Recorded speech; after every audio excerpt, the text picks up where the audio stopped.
வெறும் ஸ்பெக்ஸை வச்சு பார்க்கல டிஸ்பிளேல நிறையவே கார்னர்ஸ் கட் பண்ணிட்டாங்க ரேட்டை கம்மி பண்ணுறதுக்காக அப்படிங்கிற மாதிரி தெரியும்.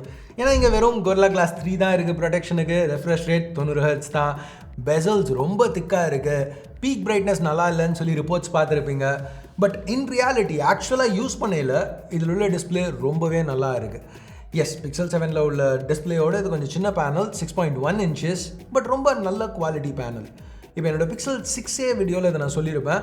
அந்த ஃபோனில் வெறும் 60 Hz ரிஃப்ரெஷ் தான். பட் கூகுளோட சாஃப்ட்வேர் எவ்வளோ கன்சிஸ்டண்ட்டாக இருந்துச்சுன்னா எனக்கு யூஸ் பண்ணையில் ஒரு 60 Hz ஸ்க்ரீன் யூஸ் பண்ணுற ஃபீலே இல்லை. அதோட ஸ்மூத்தான ஒரு ஃபீல் இருந்துச்சு. அதே தான் இங்கேயும் பிக்சல் 7aல. டெக்னிக்கலாக இதில் 90 Hz ரிஃப்ரெஷ் தான். இந்த கூகுள் சாஃப்ட்வேர் கன்சிஸ்டன்சினால் யூஸ் பண்ணையில் இன்னும் ஸ்மூத்தான ஃபீல் இருந்துச்சு. ஒரு பாயிண்டில் கூட இதோட ஹையர் ரெஃப்ரெஷ் இருந்துச்சுன்னா எக்ஸ்பீரியன்ஸ் பெட்டராக இருந்திருக்கும்னு எனக்கு தோணவே இல்லை. இங்கே நோட் பண்ண வேண்டிய ஒரு விஷயம் என்னென்னா, அவுட் ஆஃப் த பாக்ஸ் இந்த 90 Hz இல்லை கூகுள் சொல்கிற மாதிரி ஸ்மூத் டிஸ்பிளே ஆப்ஷன் டிசேபிள்டாக இருந்துச்சு. பிக்சல் 7ல் எனேபிள் பண்ணியிருந்தாங்க, ஆனால் இதில் டிசேபிள்டாக அவுட் ஆஃப் த பாக்ஸ் வருது. ஓகே, இப்போ பிரைட்னஸ்க்கு வருவோம். கூகுள் பீக் பிரைட்னஸ் அட்வர்டைஸ் பண்ணுறது இல்லை. பட் GSM Arena அதை டெஸ்ட் பண்ணியிருக்காங்க 1070 nits ஆட்டோ பிரைட்னஸ் மோடில். ஸோ 1070 nitsங்கிறது ரொம்ப அதிகம் சூப்பர் தாறுமாறுங்கிற அளவுக்கும் இல்லை, பட் ரொம்ப மொக்கையாக இருக்குன்னு சொல்ல முடியாது. இப்போ என்னோட பர்சனல் எக்ஸ்பீரியன்ஸில் வெளியில் ரைட்ஸ் போகல, ஒரு 3 மணி 4 மணிக்கு போகையில் இந்த ஃபோனில் மேப்ஸ் போட்டுட்டு நேவிகேஷனுக்காக பைக் ஹேண்டில் பாரில் மாட்டி ஓட்டியிருக்கேன். எந்த பாயிண்ட்லையும் எனக்கு ஸ்க்ரீன் தெரில, என்ன நடக்குது, கொஞ்சம் கஷ்டமாக இருக்குது அப்படிங்கிற மாதிரி ஃபீல் எதுவும் இல்லை. எஸ், இதோட இன்னும் கொஞ்சம் பிரைட்டான பேனல் யூஸ் பண்ணியிருந்தாங்கன்னா இன்னும் பெட்டராக இருந்திருக்கும். பட் ரிப்போர்ட்ஸில் பார்க்குற அளவுக்கு இது மோசமாலாம் இல்லை. ஆனால் அந்த மாதிரி மேப்ஸு போட்டு வண்டி ஓட்டையில் இன்னொரு விஷயம் நோட்டீஸ் பண்ணேன். GPS கண்டினியூஸாக யூஸ் பண்ணால் ஃபோன் நல்லா ஹீட் ஆகுது. சைடில் மெட்டலுங்கிறதுனால அந்த ஹீட் நல்லா பாஸ் த்ரூ ஆகுது. ஆனால் இது துபாய் பாலைவனத்தில் டே டைமில் ஃபுல் சம்மரில் ஃபோனை யூஸ் பண்ணால் இல்லை எதுவும் எல்லாமே செம்ம சூடாக தான் இருக்கும். பட் காமெடியை கட் பண்ணிட்டு ஆக்சுவலாக பார்த்தீங்கன்னா ரெகுலர் யூஸில் எந்த பாயிண்ட்லையும் 7a ஓவர் ஹீட் ஆகலை. பட் கேம்ஸ் கண்டினியூஸாக விளையாடையிலையும் சரி, 4K 60 FPS video in particular கண்டினியூஸாக ஷூட் பண்ணிலையும் சரி, அந்த ஹீட் ஃபீல் பண்ண முடிஞ்சுது. எஸ்பெஷலி கேஸ் இல்லாமல் யூஸ் பண்ணையில் சைட்ஸ் மெட்டலுங்கிறதுனால கையில் பிடிக்கல, நல்லாவே ஹாட்டாக இருந்துச்சு. ஆனால் இது டீல் பிரேக்கர் அப்படிங்கிற அளவுக்கு ஒரு பிரச்சனை மாதிரி எனக்கு தெரில. இப்போ பில்டன் வரையில் இதுவும் ஆன் பேப்பர் பார்க்கையில் கூகுள் ரொம்ப கார்னர்ஸ் கட் பண்ண மாதிரி தெரியும். ஏன்னா பேக் 7 Pro மாதிரி இல்லாமல் இங்கே பிளாஸ்டிக் யூஸ் பண்ணியிருக்காங்க. பட் இந்த சைட்ஸ் பின்னாடி உள்ள இந்த பார் இது எல்லாமே அலுமினியம். அது மட்டும் இல்லாமல் மற்ற பிக்சல் ஃபோன்ஸ் மாதிரி இது கையில் ஒரு நல்ல சாலிட் ஃபீல் கொடுக்குது. But back material plastic, so ஈஸியாக ஸ்க்ராச்சஸ் பிக்கப் பண்ணும். இந்த ஃபோனை வாங்கினா கண்டிப்பாக கேஸ் போட்டு யூஸ் பண்ண வேண்டியிருக்கும். மற்றபடி இன்ஹேண்ட் ஃபீல் நல்லா இருக்குது. ஏன்னா பெசல்ஸ் திக்காக இருந்தாலும் டிஸ்பிளே சைஸ் பிக்சல் 7ஓட கம்மி. ஸோ ஓவரால் அந்த வித் ஃபோன் ரொம்ப நேரோவாக இருக்குது. 72.9 mm திக்னஸ். ஸோ ஒரு கையில் பிடிச்சி யூஸ் பண்ணுறதுக்கு ரொம்ப கம்ஃபர்டபுளாக இருந்துச்சு. வெயிட்டும் 194 grams தான். ஸோ அதுவும் ஒரு பாசிட்டிவ். இந்த ஃபோனில் க்ரீக்கிங், ராட்லிங் அந்த மாதிரி பில்ட் குவாலிட்டி இஷ்யூஸ் எதுவும் நான் நோட்டீஸ் பண்ணல. இப்போ பேக்கில் கேமரா ப்ரொட்ரூட் ஆகுது. பிக்சல் 7 அளவுக்கு இல்லாட்டியும் இதுவும் கொஞ்சம் தூக்கிட்டு தான் இருக்குது. பட் இங்கே ஒரு பார் கொடுத்துருக்கிறதுனால, ஈவனாக இருக்கிறதுனால ஒரு சர்ஃபேஸில் வச்சு யூஸ் பண்ணையில் வாப்லிங் இஷ்யூஸ் எதுவும் இல்லை.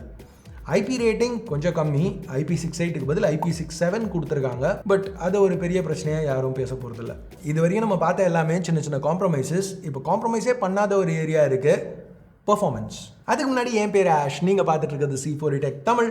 வீடியோ பிடிச்சிருந்துச்சுன்னா மறக்காமல் கீழே இருக்க தம்ஸ் அப் பட்டன், சப்ஸ்கிரைப், பெல் ஐகான்ஸ் எல்லாம் ப்ரெஸ் பண்ணுங்கள். இப்போ பெர்ஃபார்மன்ஸ்க்கு வருவோம். ஸோ பிக்சல் 7aல பிக்சல் 7ல் அவங்க யூஸ் பண்ணியிருக்க அதே கூகுள் டென்சர் G2 SoC தான் யூஸ் பண்ணியிருக்காங்க. இது கூட 8 GB RAM 128 GB ஸ்டோரேஜோட பேர் பண்ணியிருக்காங்க. எக்ஸ்பேண்டபிள் ஆப்ஷன் இல்லை, ஸோ மைக்ரோ SD போட முடியாது. இப்போ டெக்னிக்கலாக இது கூகுளோட ஃப்ளாக்ஷிப் சிப்பாக இருந்தாலும் பெஞ்ச்மார்க் நம்பர்ஸ் ஒரு குவால்காம் இல்லை மீடியாடெக் ஃப்ளாக்ஷிப் சிப்புக்கு ஈக்குவலாக இருக்காது. இன்ஃபேக்ட் போன வருஷம் வந்த ஸ்னாப்ட்ராகன் 8 Gen 1 இல்லை இந்த வருஷம் வந்த மிட் ரேஞ்ச் 7+ Gen 2 சிப்ஸ் கூட இதோட பெட்டராக பெர்ஃபார்ம் பண்ணும் பெஞ்ச்மார்க்ஸில். இந்த பாயிண்ட்ல இது எல்லாருக்குமே தெரிஞ்சது தான். ரா பர்ஃபார்மன்ஸ் வேணும்னா பிக்சல் கரெக்டான சாய்ஸ் கிடையாது. ஏன்னா என்றைக்குமே ஒரு பிக்சல் ஃபோன் பெஞ்ச்மார்க்ஸை டாப் பண்ணதே கிடையாது. கூகுளோட ஃபோக்கஸ் பெஞ்ச்மார்க்ஸ் ரா பர்ஃபார்மன்ஸாக இருந்ததே கிடையாது. கூகுளோட ஃபோக்கஸ் எப்போவுமே யூசர் எக்ஸ்பீரியன்ஸ். ஸோ அந்த யூசர் எக்ஸ்பீரியன்ஸ் இங்கே ரொம்பவே நல்லா இருந்துச்சு. Android 13 கூகுள் இன்டென்ட் பண்ண மாதிரி. ஸோ இங்கே தேர்ட் பார்ட்டி எக்ஸ்ட்ராஸ் எதுவுமே கிடையாது. சின்ன சின்ன கூகுள் ஆப்டிமைசேஷன்ஸ் இருக்குது. உதாரணத்துக்கு தீமிங்க்கு அவங்க பண்ண விஷயங்கள், வாய்ஸ் நோட்ஸ்குள்ள டிரான்ஸ்கிரிப்ஷன்ஸ் ரொம்ப யூஸ்ஃபுல்லாக இருந்தது. Music track detection, no playing history, ஏதாவது உங்கள் ஃபோனை சுற்றி ஏதாவது வெளில பாட்டு கேட்டு இருந்துச்சுன்னா அந்த பாட்டு என்னன்னு ஆட்டோமேட்டிக்காக டிடெக்ட் பண்ணி அதை ட்ராக் பண்ணுறது. குவிக் டேப், பேக்கில் 2 டேப் பண்ணிங்கன்னா சில ஆக்ஷன்ஸ் பெர்ஃபார்ம் பண்ண முடியும். எக்ஸ்ட்ரீம் பேட்டரி சேவர் மோட். உங்களுக்கு ஸ்டாக் கூகுள் எக்ஸ்பீரியன்ஸ் பிடிச்சிருந்துச்சுன்னா இது உங்களுக்கு பெஸ்ட்டாக இருக்கும். இங்கே யூசர் எக்ஸ்பீரியன்ஸ் நீங்கள் ரொம்பவே அப்ரிஷியேட் பண்ணுவீங்க. இந்த மாதிரி இன்டர்ஃபேஸ் ப்ளஸ் அந்த சாலிட் ஸ்பெக்ஸ் இருக்கிறதுனால பிக்சல் 7 எப்போவுமே ரொம்ப ரெஸ்பான்சிவாக இருந்துச்சு. நான் இப்போ ரெகுலராக டே டு டே யூஸ்னு சொல்லி யூஸ் பண்ணல, எந்த பாயிண்ட்லையுமே ஒரு ஃப்ளாக்ஷிப் ஃபோன் நான் யூஸ் பண்ணல அப்படிங்கிற மாதிரி எனக்கு ஒரு ஃபீலே இல்லை. இப்போ கேமிங்னு வரையில் ஏற்கனவே சொன்ன மாதிரி கூகுளோட டென்சர் G2 டாப் ஃப்ளாக்ஷிப் தாறுமாறு சிப் அப்படிங்கிற லெவல்லாம் கிடையாது. அதில் இன்னமும் கேம்ஸ்லாம் ரன் பண்ண முடியும், இல்லைன்னு இல்லை. த்ராட்லிங் இஷ்யூஸும் பெருசாக எதுவும் இல்லை. 76% ஸ்டெபிலிட்டிங்கிறது கேமிங் ஃபோன் லெவல் கிடையாது. பட் அதே சமயத்தில் கழுவி ஊற்றுற அளவுக்கு பிரச்சனையும் கிடையாது. உதாரணத்துக்கு ஜென்ஷன் இம்பாக்ட் ரொம்பவே நல்லா ரன் ஆச்சு ஹை செட்டிங்ஸில். நிறைய விஷயங்கள் ஸ்க்ரீனில் ஒரே நேரத்தில் நடக்கையில் ஒரு சில ஃப்ரேம்ஸ் ட்ராப் ஆகிருக்கலாம். பட் மோஸ்ட்டாக 30 நிமிஷம் கழிச்சு கூட கேம் நல்லா ரன் ஆச்சு. பை த வே இந்த இயர் பீஸ் ஸ்பீக்கராக டபுள் ஆகுது. ஸோ ஸ்டெரியோ ஸ்பீக்கர் அவுட்புட் இருக்குது. பிக்சல் 7க்கு ரொம்ப கம்பேரபிளாக இருக்குது. நீங்களே கேளுங்களேன்.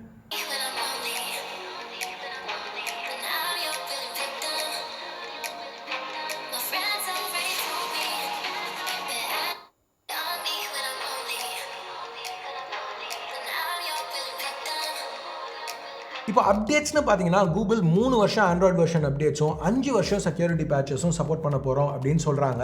இப்போ சாம்சங் 4 வருஷம் ஆண்ட்ராய்டு வெர்ஷன் அப்டேட்ஸ் 5 வருஷம் செக்யூரிட்டி பேட்சஸ் சப்போர்ட் கொடுக்குறாங்க. ஸோ கூகுள் இண்டஸ்ட்ரி ஃபர்ஸ்ட் கிடையாது. பட் அதே சமயத்தில் கூகுளோட அப்டேட்ஸ் உங்களுக்கு டே 1 இல்லை டே 1க்கு ரொம்ப க்ளோஸாக வரும். மற்ற பிராண்ட்ஸ்லேருந்து வர அப்டேட்ஸ் சில மாதங்களுக்கு பின், சில நேரம் அதோட அதிகமான டைமுக்கு அப்புறம் கூட வந்திருக்கு.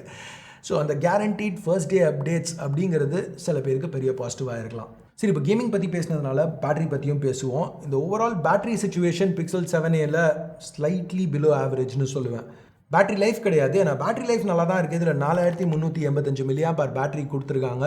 என்னோட டிப்பிக்கல் யூஸ்க்கு ஒரு நாள் ஈஸியாக தாங்குச்சு, எந்த பிரச்சனையுமே இல்லை. அதான் ஒரு நாள் பேட்டரி நீக்குது இல்லையா, அப்போ ஏன் பேட்டரி ஸ்லைட்லி பிலோ ஆவரேஜ்னு சொல்கிற அப்படின்னு கேட்டிங்கன்னா, ஓவரால் பேட்டரி சிச்சுவேஷன் பாக்ஸில் சார்ஜர் கிடையாது. சரி, மன்னிச்சு விட்ருவோம். இப்போ வர வர நிறைய பிராண்ட்ஸ் பண்ணுறாங்க, கேவலமான விஷயம். பட் ஓகே விடு அப்படின்னு விட்டாலும் ஆக்சுவலாக இந்த ஃபோனுக்கு சப்போர்ட்டட் சார்ஜிங் ஸ்பீட் 18 வாட்ஸ் தான். ஸோ அந்த 18 வாட் சார்ஜர் நீங்கள் தனியாக வாங்கி அதை யூஸ் பண்ணி சார்ஜ் பண்ணிங்கன்னா கூட அரை மணி நேரம் சார்ஜ் பண்ணால் கிட்டத்தட்ட 30% சார்ஜ் கிடைக்கும். ஃபுல் சார்ஜுக்கு ஏறக்குறைய 2 மணி நேரம் ஆச்சு. கிட்டத்தட்ட 45,000 ரூபாய்க்கு 2023 லான்ச் ஆகிற ஒரு ஃபோனுக்கு ஃபுல் சார்ஜ் 2 மணி நேரங்கிறது பெரிய negative. Bro Google wireless charging support கொடுக்குறாங்க ப்ரோ அப்படின்னு நீங்கள் யோசிக்கலாம். அந்த wireless charging support 7.5 watts. So அந்த ஸ்பீடில் நம்ம டக்குன்னு டாப் அப்ஸ்லாம் யூஸ் பண்ண முடியாது. பேசிக்காக ஒரு டாக் வச்சுக்கிறீங்க பெட்டாண்ட, நைட்டு படுக்கையில் ஃபோன் அங்கே வச்சுட்டு காலையில் எந்திரிக்கையில் பிக்கப் பண்ணிங்கன்னா 100% சார்ஜில் இருக்கும். வெறும் வயர்லெஸ் சார்ஜிங் மட்டும் யூஸ் பண்ணிங்கன்னா இதை ஃபுல் சார்ஜ்க்கு எடுத்துகிட்டு வரதுக்கு கிட்டத்தட்ட 4.5 மணி நேரம் ஆகும். ஸோ ஒன்று நைட்டு சார்ஜரில் போடலாம், இல்லை MKBHD ஒரு வீடியோவில் சொன்ன மாதிரி இப்போ உங்கள் காரில் ஏதாவது ஒரு கார் சார்ஜர் இருக்குது, அதில் ப்ளேஸ் பண்ணிங்கன்னா சார்ஜ் ஏற போகிறதில்ல, பட் பேட்டரி ட்ராப் ஆகாமையாவது இருக்கும். சரி, இப்போ ஒரு சின்ன நெகட்டிவை பார்த்துட்டோம். அடுத்து ஒரு பெரிய பாசிட்டிவ் பற்றி பார்ப்போம். பின்னாடி உள்ள கேமராஸ். இங்கே 2 கேமராஸ் தான் கொடுத்துருக்காங்க. பட் கூகுள் ஃபைனலாக அந்த சோனி IMX363 கிட்டத்தட்ட 4 ஜென்ரேஷனாக யூஸ் பண்ணிவிட்டு போன வருஷம் பிக்சல் 6a யூஸ் பண்ணாங்கல்ல, அந்த சென்சரை இப்போ ரீப்ளேஸ் பண்ணியிருக்காங்க. இப்போ ஒரு புது Sony sensor IMX787 64 mega pixel sensor optically stabilized f1.9 லென்ஸோட பேர் ஆயிருக்கு. அஃப்கோர்ஸ் 64 மெகா பிக்சல் ஷாட்ஸ் இதில் எடுக்கிறதுக்கு ஆப்ஷன் கிடையாது. 4 பிக்சல்ஸ் கம்பைன் பண்ணி quad bend 16 mega pixel shots தான் ஷூட் பண்ண முடியும். இங்கே ஹைலைட் கூகுளோட ப்ராசஸிங். ஒரு ஷாட் எடுத்த உடனே நீங்கள் எடுத்த இமேஜ்லேருந்து ஃபைனலாக அந்த ப்ராசஸிங் முடிஞ்சு வர இமேஜ் எவ்வளோ சேஞ்ச் இருக்குன்னு பாருங்களேன். இது டிப்பிக்கல் கூகுள் ப்ராசஸிங். கூகுளோட அந்த கான்ட்ராஸ்ட், டீட்டெயில்ஸ், ஹைலைட்ஸ்லையும் சரி ஷேடோஸ்லையும் சரி சூப்பராக ரீட்டைன் ஆகிருக்கு. அதாவது டைனாமிக் ரேஞ்ச் தாறுமாறாக இருக்குது. ஸ்கின் டோன்ஸும் குறை சொல்லிக்கிற மாதிரி இல்லை, ரொம்ப இம்ப்ரெசிவான ஷாட்ஸ்.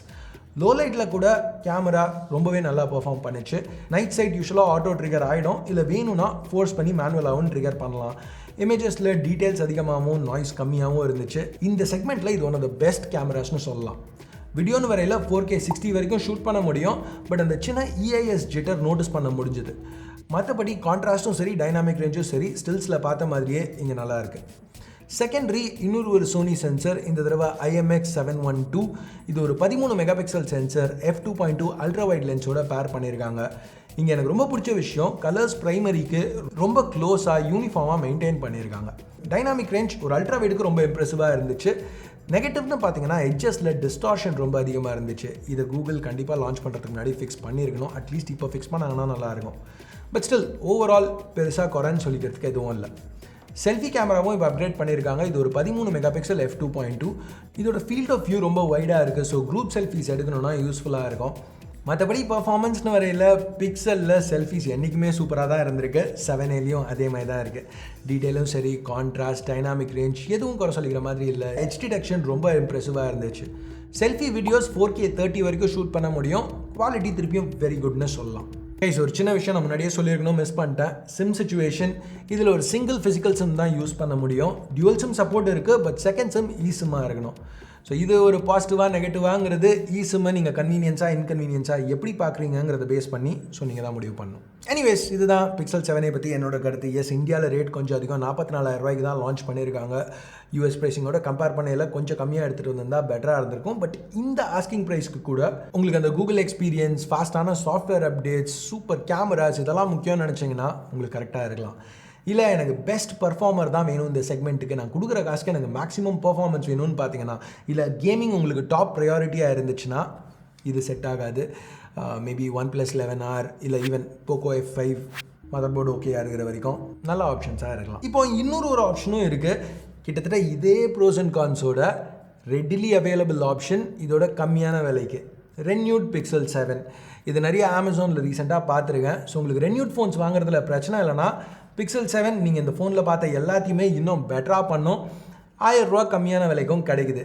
ஸோ மேபி அதையும் கன்சிடர் பண்ணலாம். ஸோ எனிவேஸ் கைஸ், இதுதான் என்னோட Pixel 7A ரிவ்யூ. உங்களுக்கு ஏதாவது கருத்து இருந்துச்சுன்னா கீழே கமெண்ட்ஸில் சொல்லுங்கள். அடுத்த வீடியோவில் உங்களை திருப்பி சந்திக்கிற வரைக்கும் என் பேர் ஆஷ். நீங்கள் பார்த்துட்டு இருக்கிறது C4A Tech தமிழ். Have a nice day. Bye.